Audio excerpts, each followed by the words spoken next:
Good morning. Good morning, Scott. Please call me Mark. I wasn't sure, but I had a feeling you seem like a Mark type of guy. You're president of the people, from what I gather. I've been doing a lot of research on you, and you're very close to the students. I saw your video, first day of classes, and you're greeting everyone. I'm not used to seeing that from a president. It was great. I realized the moment I saw our starting lineup, I like all the players that are out there, but I saw that Des was not starting, and she's usually one of those that can really attack the basket and all that. And so but I think they're a team that there's no excuse. You know what I mean? They all pick up, and Tammy and all the coaches are just fantastic and they've just done there's such a good atmosphere on the team. They're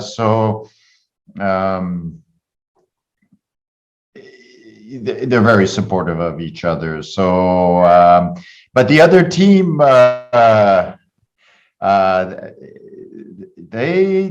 they were tough. There's some big players there, and they made a wall. So, well, you sound like you know a lot about basketball. I didn't know you had this much knowledge, but you're almost talking X's and O's, and you definitely know the players. And I think the fans from definitely the men's program will be happy to hear that. That's kind of how they judge a president in their world. I think you already passed. Anyway, okay. Hearing this today is just a great thing for everyone, and you seem like you're very passionate. But to be honest with you, I feel like talking about the game is so small in the scheme of things of what you've been able to accomplish in your incredible career. And I'm just going to point to one thing.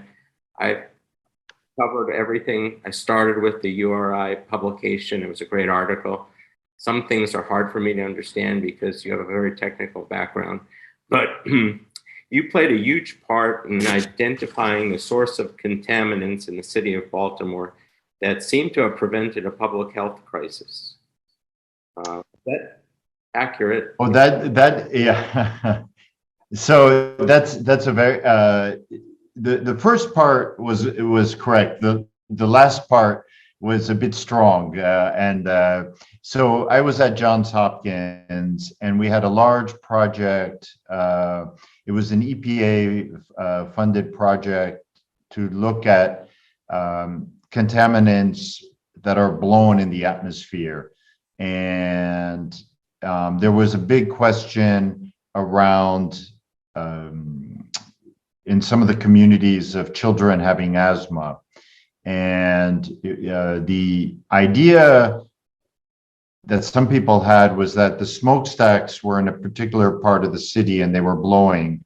And there was also concern that in cities, they have what they call brownfields. So it used to be, 100 years ago, let's say it was an industrial site, and they may have had some contaminant as part, and they were very sloppy in those days, thinking, it just goes in the ground. And so when you come in and start rebuilding on those sites, you of course trigger the emission of dust and particles, which will blow downstream. And so what I and my colleagues and students did is we've developed really probably the best way to faithfully simulate the transport and predict where they would go in a city. So that part is true, but the real public health piece is really the public health professors. I was just the engineer working on the fluid mechanics and the computing part. I'm not.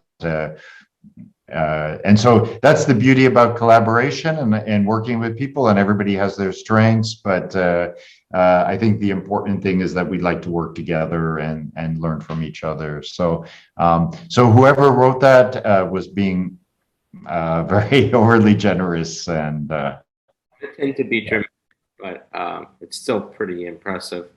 And I also wanted to talk about you set up a whole department at Johns Hopkins. By the way, why is it Johns Hopkins? I it always Okay, a very good question. Actually, that is a good question, and um, it's so when you get a job offer at Johns Hopkins, they send you a big S to remind that it is with an S. And it had to do with his first name is actually, I think it was the last name, maiden name of his mother, something like that. And there was a tradition in the family that you could keep it that way. And so it was really a last name that became a first name. well, I wanted to give a shout out to Johns Hopkins because my sister is a cancer survivor and she had about a 10% chance and she went to Johns Hopkins, which in my opinion is the best for leukemia, and she's just thriving today. And I'm absolutely positive it was because she was there, and anywhere else we wouldn't be talking about this today. So Okay, well that's wonderful, and that's great to hear. Yeah, no, it was. There's one thing that I really learned at Hopkins was just this very open, academic, respectful research environment where you could really work across fields nicely. And I was in the School of Engineering. We were quite small. There was some sensitivity that, the medical school, the School of Public Health, nursing, those were very, very big. But what was nice was they to develop medicine and to develop biotechnology, they knew that, and public health, they knew that engineering sciences were a very important part of advancing. So I always thought that was great. here it is. Okay, so let's meet Marc Parlange, and you want to be called Mark. I mean, you're the 12th URI president. That's not that many. 300 prospects, pretty slim odds. Congratulations on that. Your parents are from Ireland and France, but everyone knows that you were born in Providence, Rhode Island. So you have roots in Rhode Island, and that's a really good thing. But I have a question on. There's a lot of information in here. By the way, it's a nice picture of you, casually as well. How are you and Tom Ryan carry on? I'm using that term because it's British. I want to sound a little bit refined for you, but I'm sure Tom Ryan, and I was just wondering your relationship with him. He's just such a great. Well, I was very lucky. Tom was head of the search committee that hired me, so I don't want to let Tom down. He's no, he's marvelous. The support, and he loves the University of Rhode Island. He's passionate about the University of Rhode Island. He's supported the university with the Ryan Institute for, really, building a really critical scientific effort around understanding aspects of the brain, which is scientifically, you could say, is the final frontier in many ways. And look, he's also passionate about sports. And that picture that you're showing there, the MR, probably I could give you a little quiz, Scott, but stands for the Melbourne Rebels. The Melbourne Rebels were Melbourne's rugby team. So I'm passionate about all sorts of sports, and rugby was very important for me for lots of reasons. I won't go into now, but a lot of my friends are passionate about rugby, and but yeah, Tom has been just a joy. I had a chance to see him a few weeks ago down in Florida. Oh, really? I went down to see a number of our alumni. He comes up here regularly. He's, of course, a member of the Board of Trustees He chairs the Student Experience Committee. I'm not getting the exact name right of the committee that he chairs, but it's really about student experience at the university. And so he's just a marvelous person, and he warmly welcomed Mary and me 6 months ago when we arrived in Rhode Island, and yeah, good person, you know. He's also done that stadium on campus. What's it called again? The Ryan Center? You know, the Ryan Center is amazing. It's getting quote unquote older, but it ages so well. It really looks like it could have been built yesterday. And no matter where you sit, you get a wonderful view of the basketball court, and it's a great stadium. So we are really, you know, so fortunate to have it. It has a great reputation nationally too. I did a little bit of your timeline. It's not easy because you've done a lot starting in 1996, and your last place, I won't go into everything, but your last place was Monash. Is that pronounced correctly? Monash. Yeah. You did something interesting with COVID there. Is that true or from that? Well, we were one of, and it gets back to some of my interests that started when I was at Johns Hopkins, was to understand the city. And in Australia, as you're probably aware, we did the longest and the hardest lockdowns of any country in the world, probably. It's quite tough when, you know, they have rules, curfew at 8 p.m. Until 5 a.m. You couldn't go more than 5 kilometers from your house. So they had an app to see you could not be outside more than an hour. Only one member of a household could go to a supermarket. So the question became, what happens to a city? And so it's obviously there's aspects of air quality, transportation, but then there were the aspects of mental health. There were the aspects of education for students. There were many components of coming together. Social media, how did that change during the time? So we had people, unfortunately, you know, there were some real challenges, incidents of domestic violence.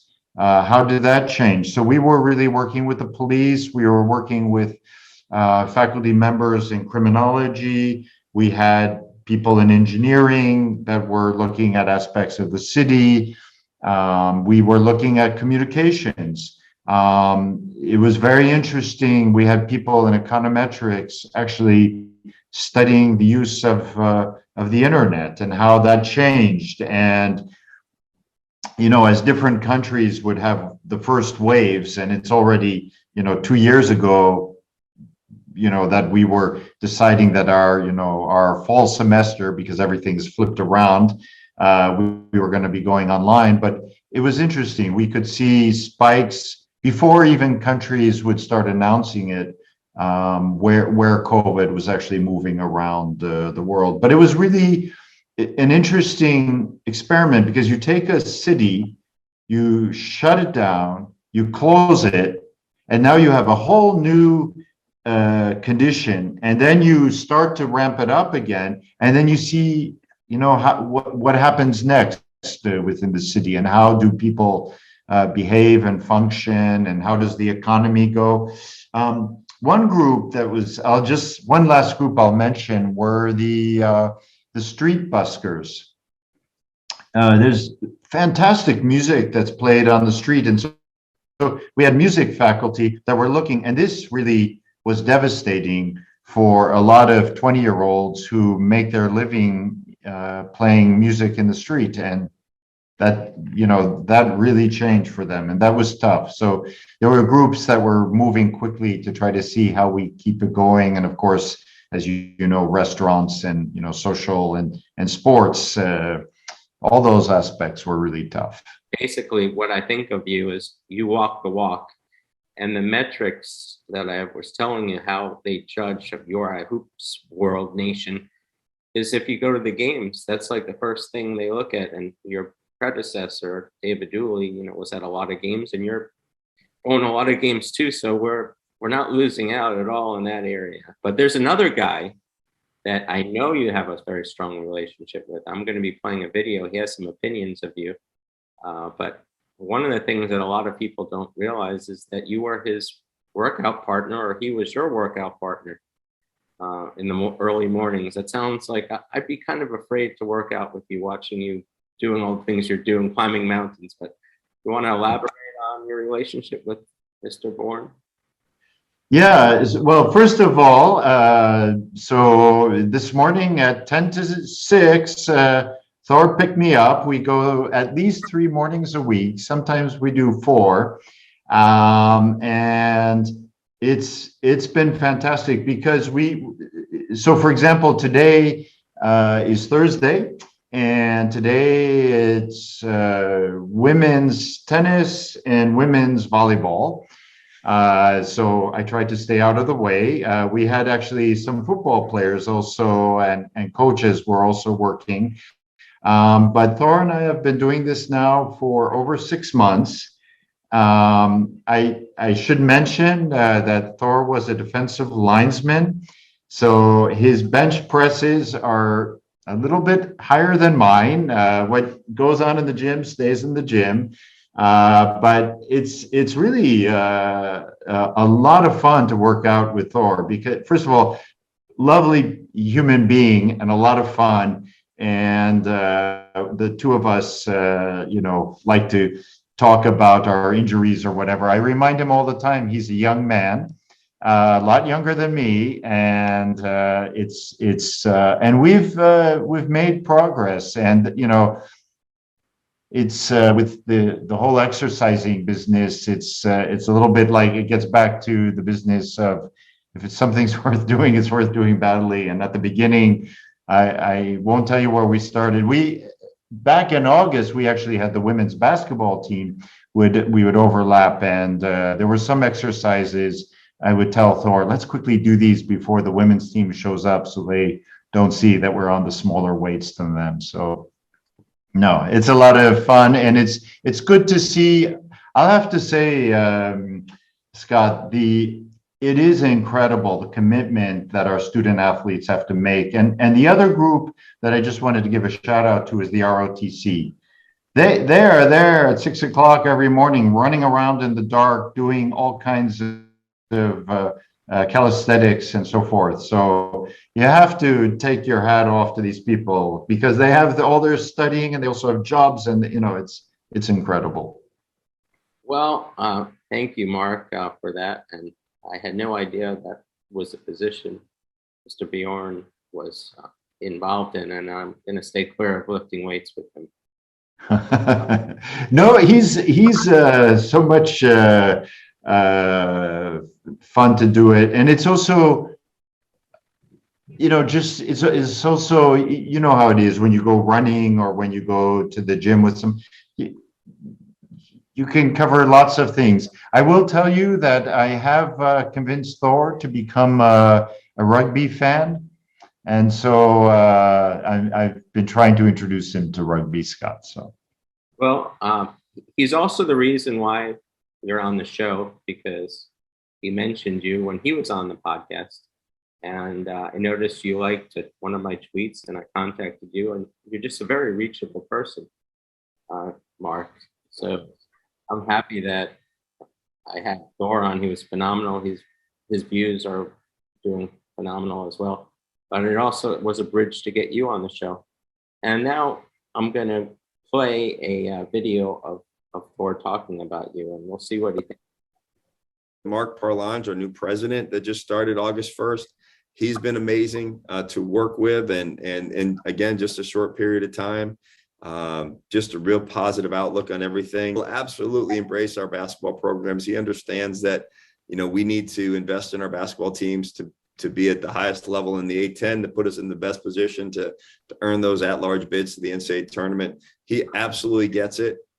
He also is, again, incredibly humble and brilliant of a man and a very great leader.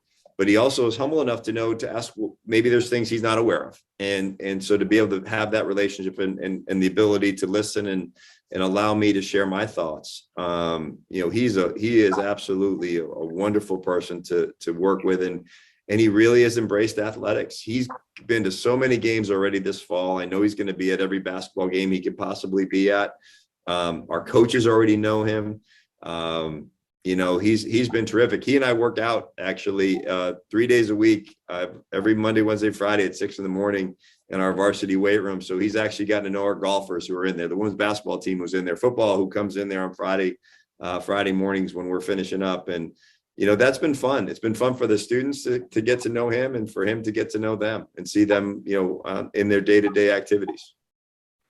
Well, Mark, once I heard that, there's no doubt I had to have you on the show. It sounds like you do really well with our athletic director, and he has high praise for you. I think Thorbjorn creates a very positive atmosphere, and he's loved across the campus. Everybody thinks he's great. I have a wonderful EA, Lisa Harrison. She happened to be on the committee that selected Thor, so she's probably responsible for a lot of great things, getting Thor and just watching, and when we talk to each other, I can just see how he's grown and how he's done, just a fantastic job at the University of Rhode Island. So yes, and he's after the podcast when he was on, there were UMass people that said, Thor, come back to UMass. We really want to have you back there. And he's also up in the Atlantic 10 basketball, I believe. He has a high position. But I'm going to pivot over to Coach Cox. I know him quite well. He's been very good to me. And I see it parallels with him and you too, because you both understand the big picture. I'll give you an example. We know how you understand the big picture, but in his case, during COVID, when it was determined that Rhode Island couldn't continue in the Atlantic 10 basketball, I'll use the word again, he pivoted right over to his concern for the health and well-being of his kids and everyone else. And he's also embraced Black history, teach the kids that. So I see that both of you are similar in that area. Do you agree with that? I think so. It was actually a pleasure to talk to him before the game last night. So it was really wonderful. He and his family come and support the women's basketball team and the coach. So I just that's one thing that you will see at URI. Again, I don't know if other universities have this, but for example, the women's basketball team in the summer would come out to support the men and women's soccer teams. Last night I saw the softball team and the volleyball team were there supporting the basketball team. And so there's they're good people. Our student athletes really care. I've seen, our track and field athletes before games, reaching out and talking about mental health. So that's very good. And I see Coach Cox clearly as thinking about his team, his players, and really seeing that they really develop as wonderful human beings, that obviously he's interested in their development as athletes and as basketball players, and very interested in the development of the team and the strategy. And so it was so nice on Saturday. They really deserved that win, and just seeing how they played was marvelous. So he's I'm glad to hear what you said, Scott. I agree with you. He is a wonderful human being and a really great member of our community. Well, while we're talking about him, what's your opinion? I'm a bullish guy, and I wait till the final buzzer. I'm expecting Rhode Island to be contending for the Atlantic 10 Tournament Championship. What's your opinion of the team this year? I'm sure you've been to a lot of games, as you indicated. So, Thor and I have the pleasure of working out in the morning with the student athletes, but we also have the pleasure of chatting with some of the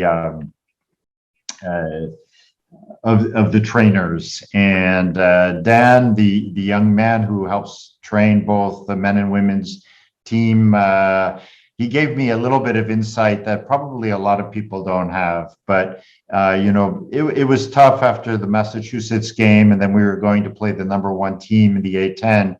And he told me, Mark, the kids are ready, the coaches are ready, they are ready for this. There's been good energy in the practices all week. There's enthusiasm, people are positive, nobody's hanging their heads. So I could have told you, Scott, we were going to win on Saturday. It's and that's important, and that's the leadership that obviously comes from the coaches. Do you have any information? I know Thor was in Florida at the game, the Florida Gulf Coast.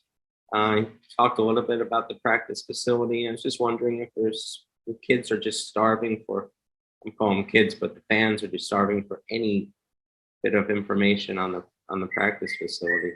Do you have anything on that? Yeah, so it's the largest fundraising that Thor has been able to do in this time. We are well on the way, and so we're incredibly grateful to very generous supporters of URI basketball. We are in the planning stage of it, and it's moving forward. I believe we still have about 450,000 to raise, something like that. So if by chance there's somebody listening who would like to participate, I'm sure Thor would be warmly welcoming a phone call. But no, it was really great that we really had some leadership and people stepping up. And look, I part of the reason I've went on the trip to Florida was to go to say thank you to some of those people. So it's that's one thing I like about URI. People are backing up, and it's an important facility for us. It will be obviously for the women and for the men.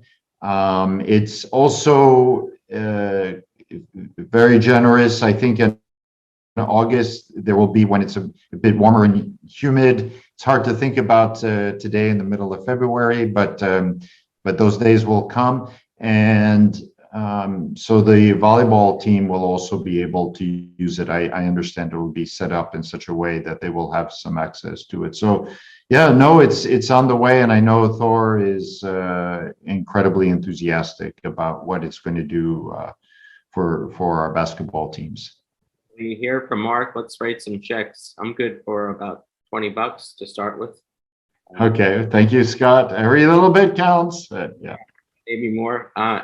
Is the other areas we're always improving, continuous improvement, as Thor has said, chartered flights, more of them, and the coaching pool, is that moving in increasing directions as well?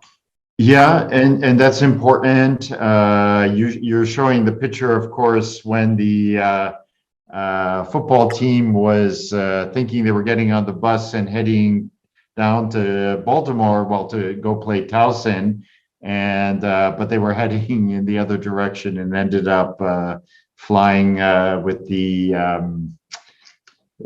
Patriots plane. By the way, the football team did fantastic this fall, and I'll have to say it was such a great atmosphere on campus. And game day, my favorite thing was going to the tailgating before and after the game. There's nothing like being at tailgating after a win, and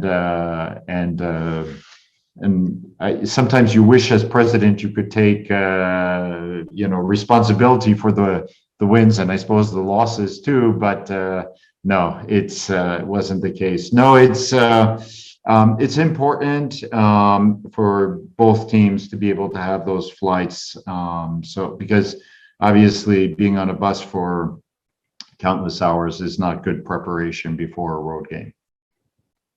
That's excellent. I agree with you on that. Football was very good. I didn't expect them to improve this much this season. On the topic of Assistant Athletic Director Shane Donaldson, I found him to be very brave this past week in bringing to attention accessibility. And I was wondering your opinion as well on Shane is in national news now, and it's unfortunate what happened at VCU. What's your opinion of the whole thing with Shane? Yeah, I saw something was happening on Twitter. I didn't quite know, so I texted Thor. I said, "Did something happen to Shane?" And then he explained. And you're right. And it's something that we think about.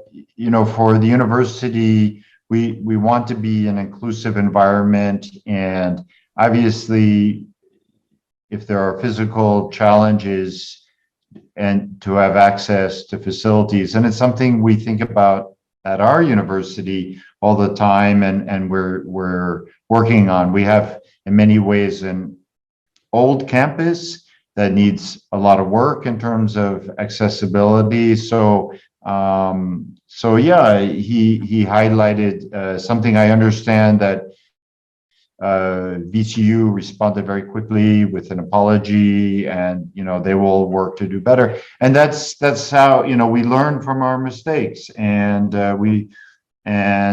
he shared something very personal, and I think Virginia Commonwealth University, publicly came out, and I'm sure they're going to do better. But as you say, I'm not going to be the casting stones here or whatever. I mean, we have things also to do on our campus to think about accessibility for people that may have some disability, and so forth. And then you see former President U together. He did an excellent job. David Dooley as a president did a bunch of things, and you're going to be known at the first for the practice facility. What is going to be your legend? I know this is a very open-ended question, but in general, are you going to be one of those presidents that goes really in? And I'll give you two examples. So one is at Hartford, where the president decided to move the basketball or all the teams to Division III. And then the second one was St. John's, where the president was really into this former player, NBA player, Chris Mullin, and he decided who would coach the team. Are you going to get into that area, or how do you envision yourself as a president in your interactions with sports, particularly Rhody hoops? Obviously it's an essential and integral, part of the University of Rhode Island. I want to be as supportive as possible as the president. I think there's, to be clear, I am, coming from more of an academic research background. I was never a coach. So that's where you count on your team, and that's where we're so fortunate to have a great athletic director. So I will be supportive of our athletic directors and programs and work with them. But there's certain things you mentioned about maybe picking a basketball. In the case of St. John's, Chris Mullin, that's. I remember him playing when I, was a student at Cornell and all that, and seeing St. John's come up to play Syracuse. At Cornell, we would kind of see, all that was going on then, I guess, in the Big East. But Yeah, I want to continue in much the same way as Thor, to see our sports programs get stronger and stronger and improve year to year. And I think we have to be also honest and realistic. The interesting thing about sports is the other team is, and the other university is trying to get better and better. And so, and they're also, would like, I'm sure, to be as academically strong as the University of Rhode Island and see their student athletes succeed, and with the good values that we have. So I want to be as supportive as possible to our athletics program, and obviously Rhody Hoops is a huge piece of that. In the interest of time, I just have one more slide, and some of the guys on the board of Rhode Island basketball were talking about Wi-Fi. There probably is Wi-Fi in the arena, but a stronger signal. Here's one. I don't know if I should mention this, but selling beer at games. This is a real big wish in your time as president. A jumbotron screen, the Ryan Center, so you could see replays. Are those things that are possible, or are they just too far-fetched? Certainly we want to. We would like a jumbotron screen outdoors on the football field. We have a beautiful football field. I'll just mention that, Scott, we have you donating to the practice facility, but the jumbotron there. Selling beer at the games, that was brought to me. I will say I was sitting with my wife, Mary, at one of the games, and she noticed some fans coming in with a beer, and she said, "So who made up that rule to allow beer at the game?" And I raised my hand. So ultimately, that's the decision of the president. We are doing it on, obviously on a trial basis, but the feedback has been quite positive. I don't know if you're hearing other things, Scott, but people feel comfortable, to come to a game and have a beer. So why not? I would like that as well. And the Wi-Fi in the arena was brought up because we had graduation in the Ryan Center. So we celebrated graduation for the class of 2020. Not everybody was able to come back, but we really, they deserved a proper graduation. And I heard from people that the Wi-Fi wasn't good. Interesting, at last night's game, I had to do something. I used the Wi-Fi. I had my laptop there at one point, and it actually worked pretty well. And then I had to go after the game, I had to talk to somebody for an hour by Zoom, and it wasn't bad. So, but it is known, and I hear from our facilities colleagues who are great that it may be a footprint that's separate from the campus. So I don't know the technical things, but I just want to say, Scott, it hasn't gone unnoticed that we could do a better job with the Wi-Fi. And I know it's a little bit over. I just have one very important question. One of President Dooley's trademarks was a fist pump. Are you a fist pump guy? Are you? I am. I'm happy to. I like to shake hands. So, and yeah, and on the basketball, I like to watch, but I'll have to say it's all about the coaches and the team and all the fans, and so it's not about the president on the game. So I'm happy to give them a fist pump or a shake of the hand when I see them, Okay. on and around campus. Well, on that note, thank you so much, Mark, for coming on. I could have you for another hour, but I know you have a lot of work to do. And why don't we end with a little fist pump virtual, okay? Yeah. We're going to proceed after this with a little nice slideshow of your interactions with the kids at the run. You gave me some beautiful pictures, and I think that'll be a nice touch. But once again, Mark, we're so happy the case is closed. You are going to be doing some great things and already for the URI men's hoops team and women's team. That's my opinion, and it's further consolidated opinion, affirmed opinion after this interview. So thank you for coming on. Yeah, no, thanks. Thank you, Scott. And thanks to all your fans and supporters who listen, and thanks for their, strong support for URI Hoops. Okay, I look forward to seeing you when I get on campus. And once again, great going. Have a great day today. And let's get another win in the upcoming games for the men and women hoops. Yep. They're on the road this weekend. So I wish them the best. Yeah. Okay, great. Thanks, Scott. Have a good rest of the day. Yes, thank you. Okay. Cheers. Cheers. Well, you heard a lot from Mark, and we're going to go right now to see some slideshows of Marc, President Parlange, in action. So thanks for tuning in today, and we'll see you real soon.